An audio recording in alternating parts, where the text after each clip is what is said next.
Hello friends, welcome to our channel Trendy Lifestyle and Tasty Cooking.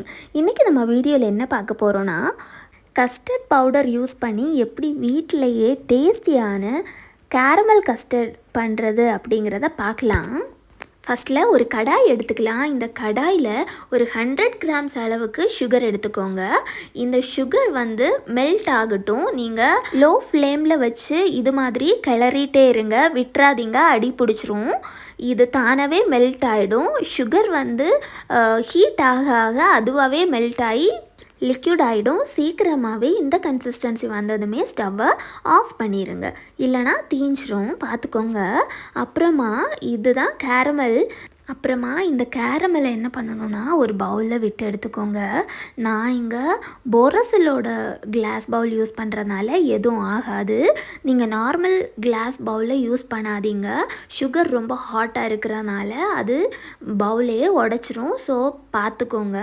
Normal பவுலில் நீங்கள் use பண்ணாலே போதும். Class Pavul தான் வேணும் அப்படிங்கிறது தேவை கிடையாது.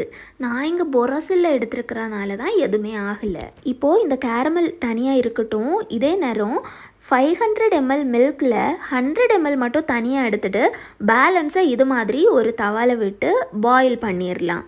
நம்ம தனியாக எடுத்து வச்சுருக்குறோம் இல்லையா 100 ml, அதில் இந்த மாதிரி கஸ்டர்ட் பவுடரை என்ன பண்ணணும்னா ஒரு 3 ஸ்பூன் கஸ்டர்ட் பவுடர் எடுத்துக்கோங்க. கூட நாம் ஒரு 100 ml மில்க் எடுத்து வச்சுருக்குறோம் இல்லையா, நான் இங்கே அளவுக்கு ஒரு கப்பில் 1/2 கப் மில்க் தனியாக எடுத்துருக்கிறேன். அந்த 500 ml மில்கில் ஜஸ்ட் 1/2 கப் மில்க் மட்டும் தனியாக எடுத்துருக்கிறேன். அது எதுக்குன்னா இந்த கஸ்டர்ட் பவுடரை மிக்ஸ் பண்ணுறதுக்கு தான். இப்போ நான் காட்டுறேன். இப்போது 3 ஸ்பூன் கஸ்டர்ட் பவுடர் எடுத்தாச்சு.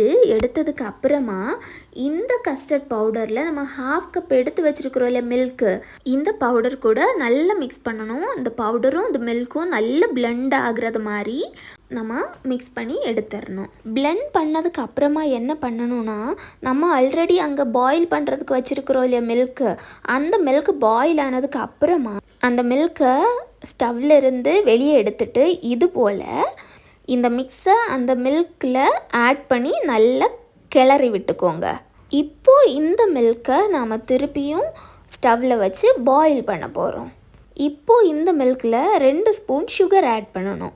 2 ஸ்பூன் சுகர் ஆட் பண்ணி நல்லா கொஞ்சம் திக் கன்சிஸ்டன்சி வர வரைக்கும் மிக்ஸ் பண்ணிகிட்டே இருங்க. விடாமல் கிளறிட்டுருங்க, அடி பிடிச்சிரும். அந்த திக் கன்சிஸ்டன்சி வந்ததுக்கு அப்புறமா ஸ்டவ்வை ஆஃப் பண்ணி வெளியே எடுத்துடலாம். பார்த்திங்கன்னா இந்த கன்சிஸ்டன்சி வந்ததுக்கு அப்புறமா நீங்கள் ஸ்டவ்வை ஆஃப் பண்ணிவிட்டு இந்த மில்கை வந்து வெளியே எடுத்துடலாம். எடுத்துகிட்டு இப்போ என்ன பண்ண போகிறோன்னா நம்ம ஆல்ரெடி பண்ணி வச்சுருக்குறோம் இல்லையா கேரமல், அதில் இதை இந்த மாதிரி விட்டு எடுத்துக்கோங்க. எடுத்துட்டு ஒரு மூடி போட்டு மூடி விட்டுருங்க. வெளியவே இருந்து ஆறட்டும். ஆறுனதுக்கு அப்புறமா ஒரு 1 hour இல்லைனா 2 hours ஃப்ரிட்ஜில் வச்சுருங்க. ஃப்ரிட்ஜில் வச்சதுக்கப்புறம் நாம் இப்போது இந்த கஸ்டர்டை வந்து ஃப்ரிட்ஜில் வச்சு எடுத்துருக்குறோம். பாருங்கள், இந்த மாதிரி தான் இருக்கும். அதுக்கப்புறமா நாம் ஒரு பிளேட்டு போட்டு இந்த மாதிரி நான் காட்டுறேன். இது போல் நீங்களும் பண்ணி எடுங்க. அப்போ உங்கள் டேஸ்டியான கேரமல் கஸ்டர்ட் வந்து ரெடி ஆகிடும். பார்க்குறதுக்கே அவ்வளோ அழகாக இருக்குல்ல, டேஸ்ட்டும் அவ்வளோ சூப்பராக இருக்கும் ஃப்ரெண்ட்ஸ். நீங்களும் வீட்டில் ட்ரை பண்ணி பாருங்கள் ஃப்ரெண்ட்ஸ். ஓகே ஃப்ரெண்ட்ஸ், இதோட இந்த வீடியோ முடியுது. இந்த வீடியோ உங்களுக்கு பிடிச்சிருந்ததுன்னா லைக் பண்ணுங்கள், ஷேர் பண்ணுங்கள், கமெண்ட் பண்ணுங்கள், மறக்காமல் சேனலை சப்ஸ்கிரைப் பண்ணுங்கள். Thank you friends, thank you so much.